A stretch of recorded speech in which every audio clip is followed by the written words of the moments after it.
Hello friends, मैं हूं सन्मय प्रकाश और आप देख रहे हैं यूट्यूब चैनल सरकारी जॉब न्यूज़।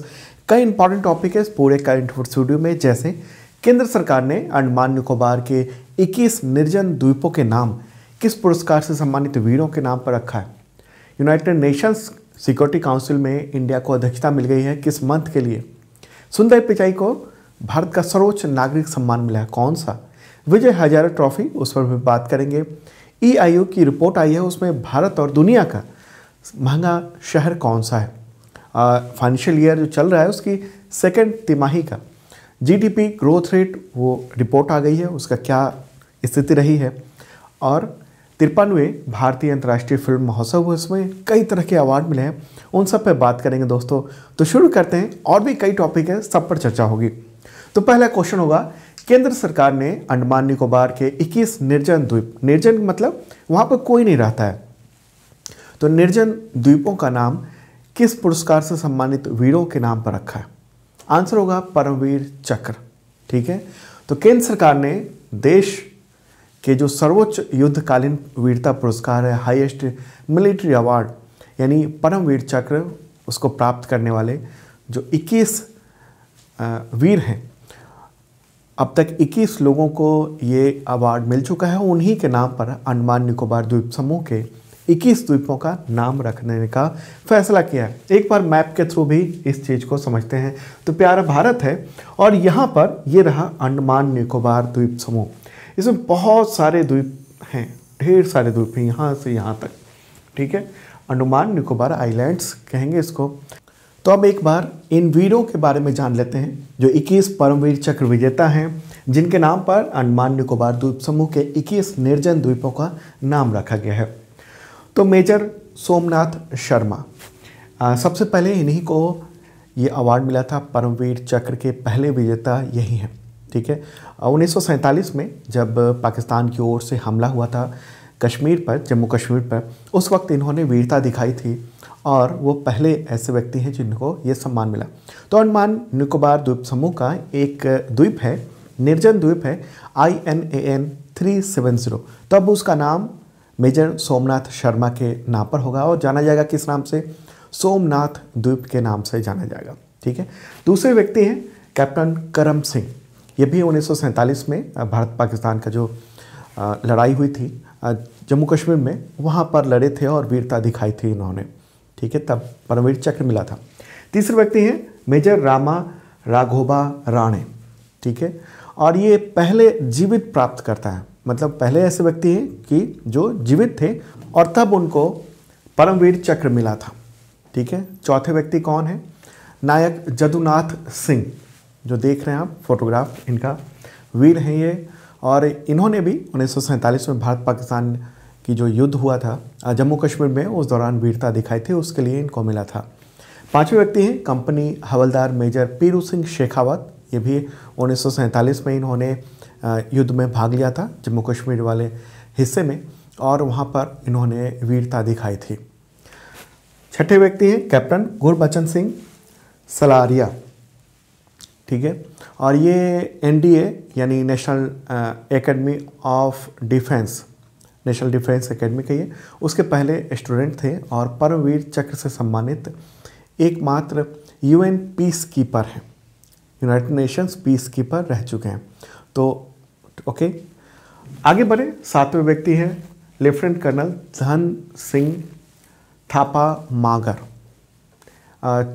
चाइना और इंडिया का जो युद्ध हुआ था 1962 में, 1962 में, उसके लिए इनको परमवीर चक्र से सम्मानित किया गया था। अगले व्यक्ति हैं सूबेदार जोगिंदर सिंह सहनन। भारत चीन जो युद्ध हुआ था, इंडिया चाइना वॉर 1962 में, उसमें शहीद हुए थे और उन्होंने जो वीरता दिखाई उसके लिए परमवीर चक्र मिला। नौवें व्यक्ति है मेजर शैतान सिंह भाटी।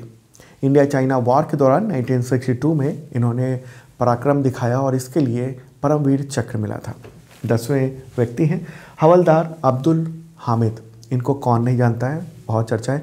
इंडिया पाकिस्तान का जो वॉर हुआ था 1965 में, उसमें अपनी वीरता के लिए इन्होंने शानदार काम किया था और टैंक पे टैंक उड़ाए थे पाकिस्तान के। 11वें व्यक्ति हैं lieutenant colonel Ardeshir Burzorji Tarapore. India Pakistan का जो युद्ध हुआ था 1965 में, इसमें इन्होंने बहादुरी से भारतीय सेना की एक टीम का नेतृत्व किया था और इसके लिए इनको परमवीर चक्र मिला था। 12वें व्यक्ति हैं लांस नायक अल्बर्ट एक्का। 1971 में जो इंडिया पाकिस्तान का युद्ध हुआ था, इसमें गंगा सागर की लड़ाई में वो कार्रवाई में शहीद हुए थे। उस वक्त बांग्लादेश की आज़ादी का एक युद्ध चल रहा था, तो उस दौरान इनको मिला था। ठीक है, अगले व्यक्ति हैं कर्नल होशियार सिंह दाहिया। उनको इंडिया पाकिस्तान यानी 1971 जो युद्ध हुआ था उसके लिए वीरता का ये सबसे बड़ा सम्मान मिला था। चौथे व्यक्ति हैं सेकंड लेफ्टिनेंट अरुण खेत्रपाल। 1971 का जो इंडिया पाकिस्तान युद्ध हुआ था, इसमें इन्होंने शंकरगढ़ एक जगह है, वहाँ युद्ध क्षेत्र में बसंतर, तो वहाँ पर शानदार लड़ाई लड़ी थी और वीरता दिखाई थी, इसके लिए इनको अवार्ड दिया गया था। 15वें व्यक्ति हैं फ्लाइट ऑफिसर निर्मलजीत सिंह सैखों। इनको भी 1971 के इंडिया पाकिस्तान युद्ध के दौरान पाकिस्तानी वायुसेना के खिलाफ कार्रवाई करने के लिए और श्रीनगर बेस की रक्षा करने के लिए इनको मरणोपरांत ये अवार्ड से सम्मानित किया गया था। ठीक है, और परमवीर चक्र से सम्मानित होने वाले ये इंडियन एयरफोर्स के एकमात्र सदस्य हैं। ठीक है, अगले व्यक्ति हैं मेजर रामास्वामी परमेश्वरन। 1987 में श्रीलंका में सर्च ऑपरेशन के दौरान आतंकवादियों से भिड़े थे, वहाँ जो लिट्टे था आतंकवादी संगठन उससे, और इस दौरान वो शहीद हो गए थे, तो मरणोपरांत उनको परमवीर चक्र मिला था। पूरी अपनी भूमिका दिखाई थी इन्होंने वीरता की। अगले व्यक्ति हैं कैप्टन बाना सिंह और ये जीवित व्यक्ति हैं अभी भी। ठीक है, अगला नाम है कैप्टन बाना सिंह, ये अभी जीवित हैं।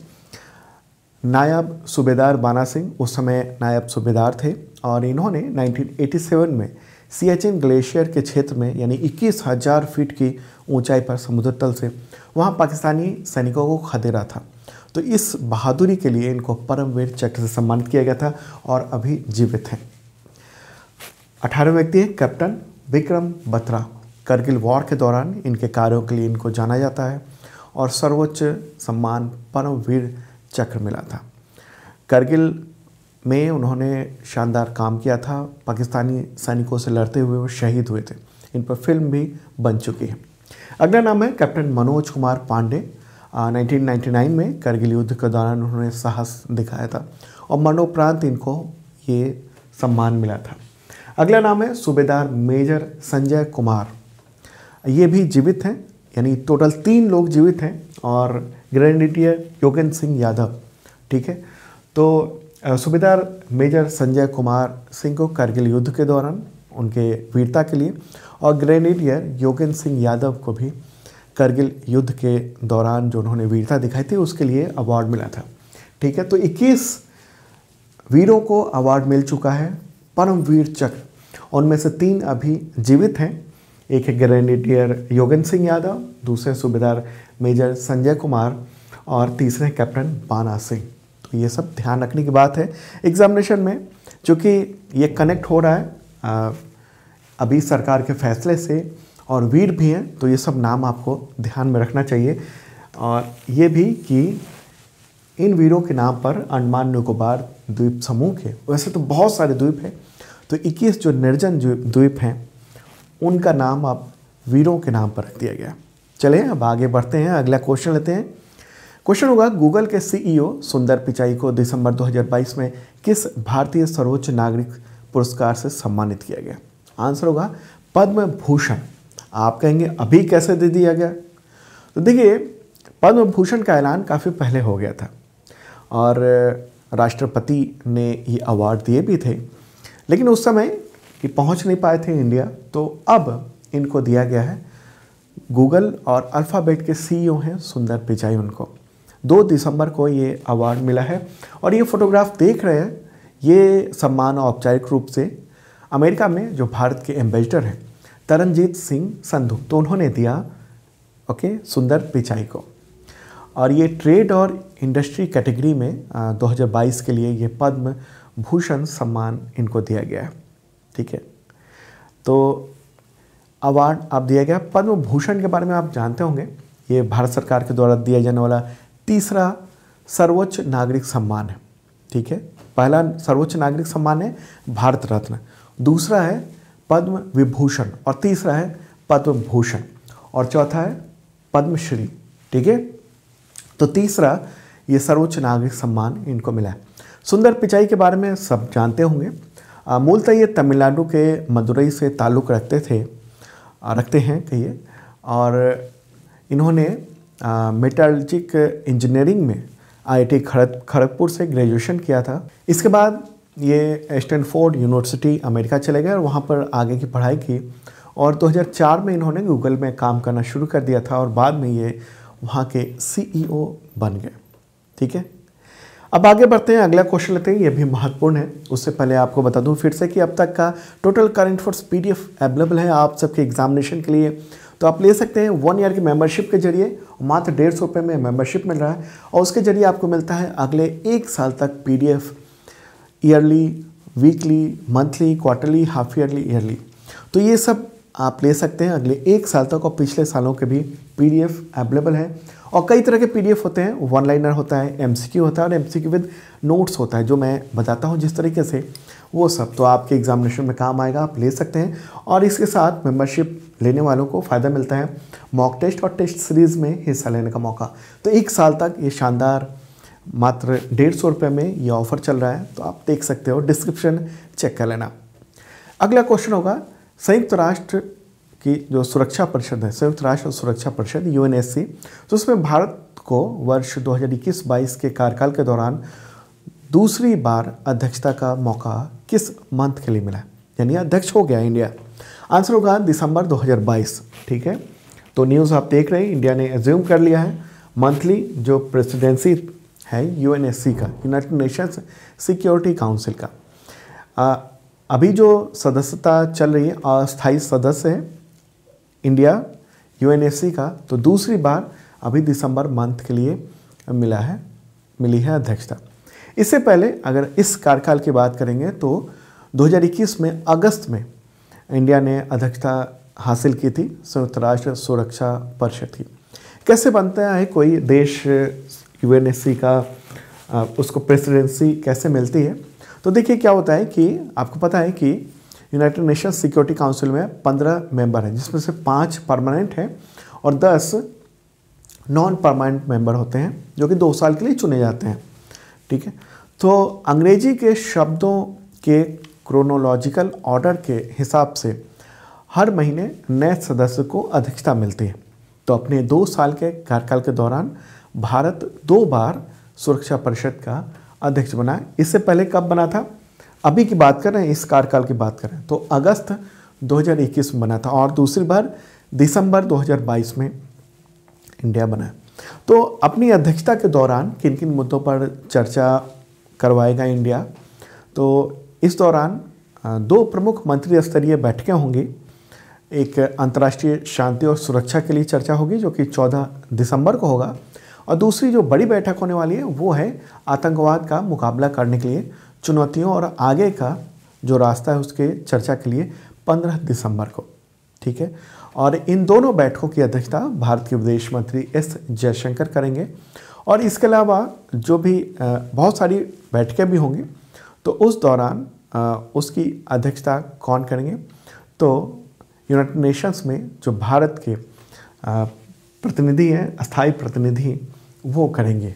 ठीक है, और एक और बात बताऊं कि अपनी अध्यक्षता के दौरान, भारत की अध्यक्षता के दौरान यूनाइटेड नेशंस में महात्मा गांधी की एक मूर्ति का भी अनावरण किया जाएगा, राष्ट्रपिता महात्मा गांधी की। तो इस मूर्ति का अनावरण या लॉन्चिंग भारत के विदेश मंत्री एस जयशंकर और संयुक्त राष्ट्र महासचिव एंटोनियो गुटेरेस मिलकर करेंगे। ठीक है, तो यूएनएससी जो है वो आप तो जानते ही हैं कि यूनाइटेड नेशंस की स्थापना हुई थी 1945 में और मेन ऑर्गन बनाए गए थे उसके। तो उसके जो मेन 6 ऑर्गन्स होते हैं उसमें से एक है UNSC, United Nations security council. कौन कौन से मेन ऑर्गन है यूनाइटेड नेशंस के, एक बार चर्चा कर लें। तो एक है जनरल असेंबली, दूसरा है सिक्योरिटी काउंसिल यानी यूएनएससी, तीसरा है इकोनॉमिक एंड सोशल काउंसिल, चौथा है ट्रस्टशिप काउंसिल, पांचवा है इंटरनेशनल कोर्ट ऑफ जस्टिस और छठा है सेक्रेटेरिएट। ठीक है, और इसके अलावा अलग जैसे आप सोचेंगे कि WHO क्या है, ILO क्या है, तो ये सब स्पेशलाइज्ड एजेंसी होती है यूनाइटेड नेशंस की, और वो उन 6 जो अंग हैं, प्रिंसिपल ऑर्गन्स हैं, उन्हीं का हिस्सा होते हैं। ठीक है, तो संयुक्त राष्ट्र सुरक्षा परिषद का काम क्या है? दुनिया भर में शांति सुरक्षा को बढ़ावा देना और मैत्रीपूर्ण दोस्ताना व्यवहार को प्रोत्साहित करना। ठीक है, मुख्यालय न्यूयॉर्क में है। 15 सदस्य होते हैं, 10 अस्थायी कौन कौन से हैं? USA, रूस, फ्रांस, चीन और यूनाइटेड किंगडम।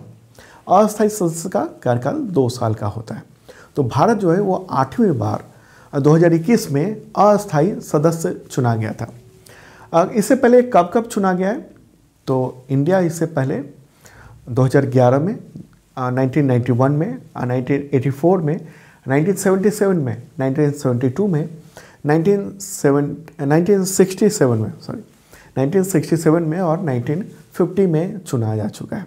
ठीक है, तो इंडिया जो है वो 8 बार चुना जा चुका है। 8वीं बार 2021 में अस्थायी सदस्य चुना गया था और अभी दिसंबर में कार्यकाल समाप्त हो जाएगा, 31 दिसंबर को इंडिया का। तो चुनाव होंगे, उसमें फिर से इंडिया को पार्टिसिपेट करना है। ठीक है, महत्वपूर्ण क्यों है इंडिया के लिए यूनाइटेड नेशन सिक्योरिटी काउंसिल?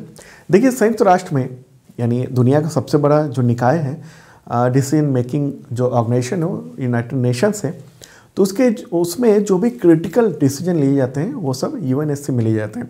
और भारत और इससे रिलेटेड जो देश हैं वो ये चाहते हैं कि सिक्योरिटी काउंसिल में रिफॉर्म लाई जाए। 5 परमानेंट मेंबर हैं, तो उसमें बदलाव किया जाए और इंडिया को भी जगह दी जाए।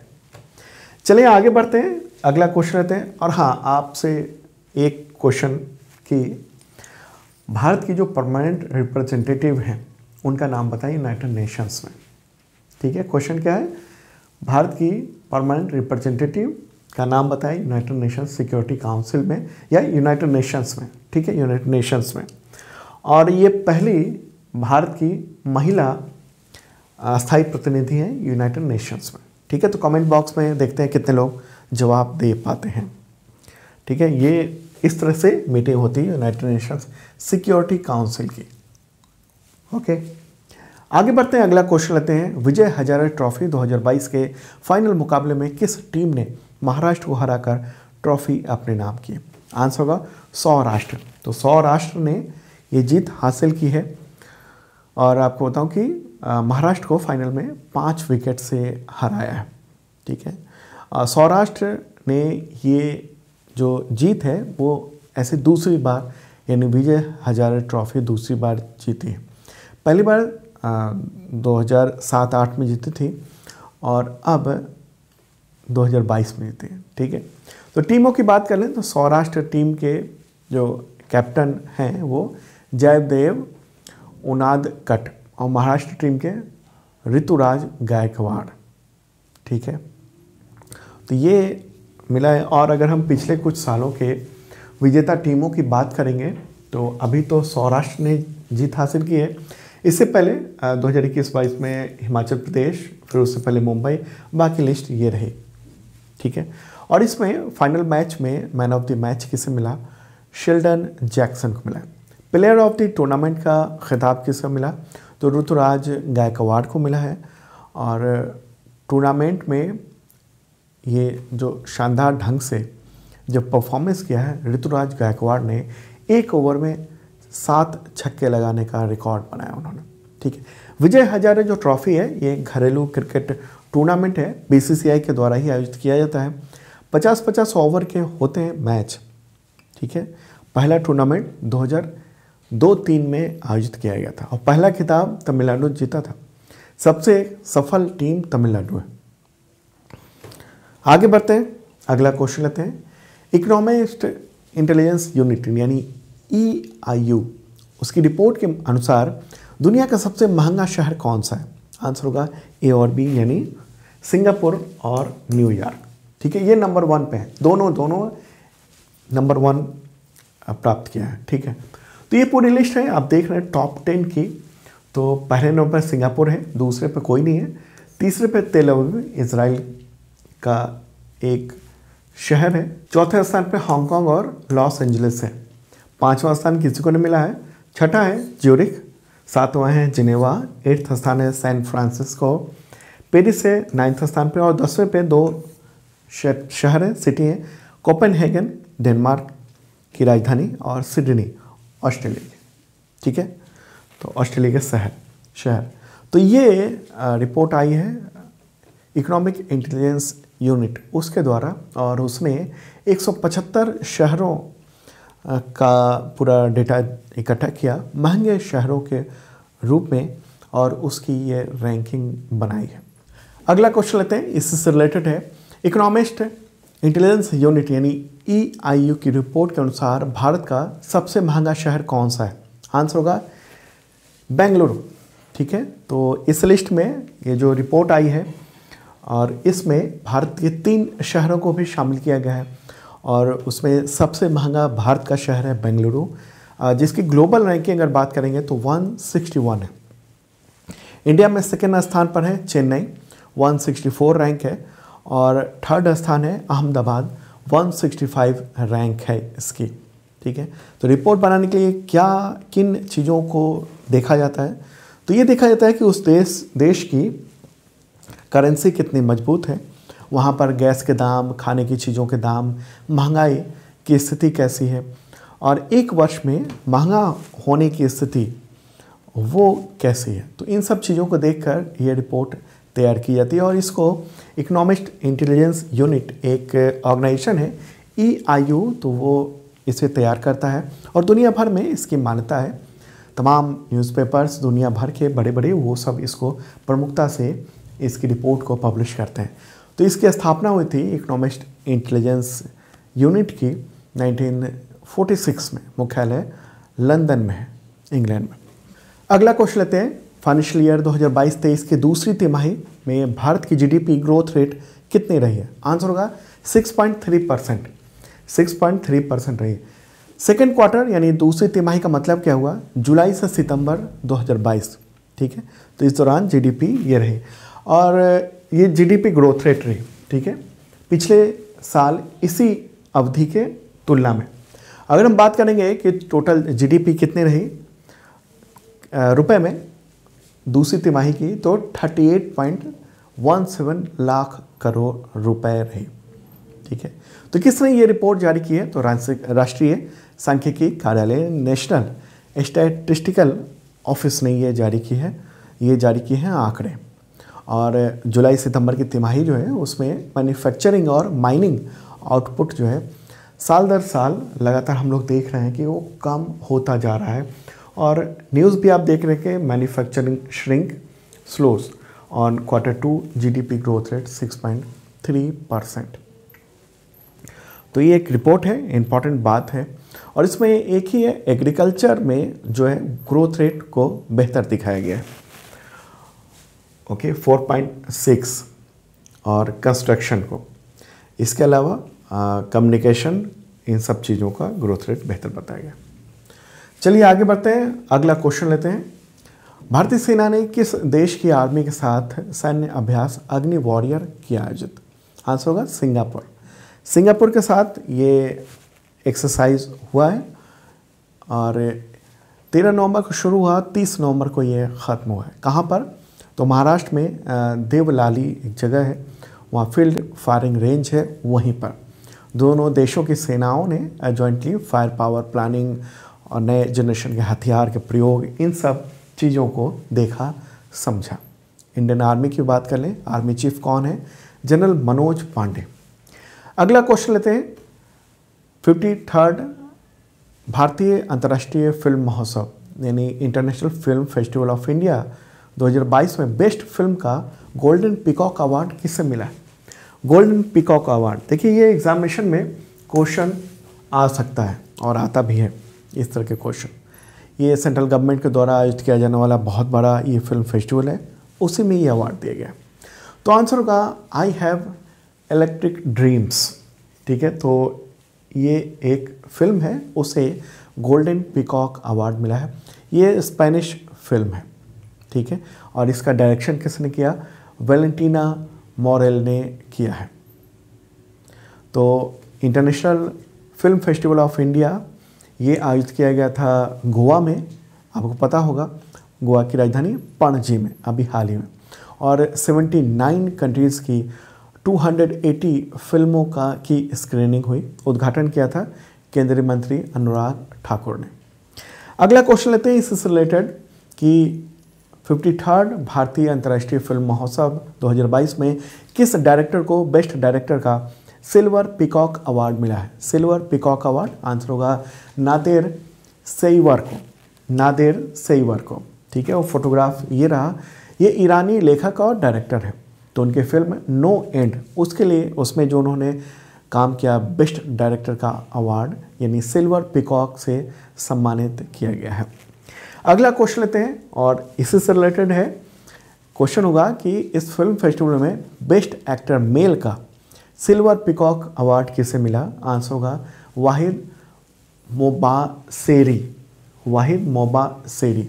ईरान से हैं ये और इनको ये अवार्ड मिला है silver peacock best actor male का, और ये फिल्म थी नो एंड, तो उसमें शानदार एक्टिंग के लिए मिला है।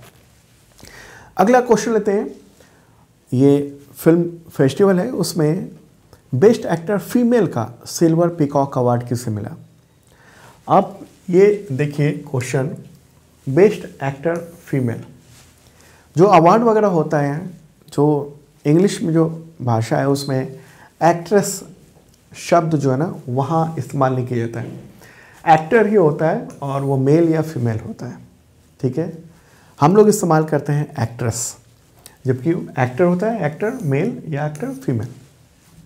ओके, तो ये silver peacock award best actor female का किसे मिला है। आंसर होगा डेनिएला मान नवारो, डेनिएला मान नवारो। स्पेनिश एक्ट्रेस हैं या कहें एक्टर हैं, स्पेनिश एक्टर हैं, फीमेल हैं, तो इनको ये अवार्ड मिला है। किस फिल्म के लिए। स्पेनिश फिल्म है आई हैव इलेक्ट्रिक ड्रीम्स, जिसे गोल्डन पीकॉक अवार्ड मिला था, उसी फिल्म में इन्होंने भूमिका निभाई थी।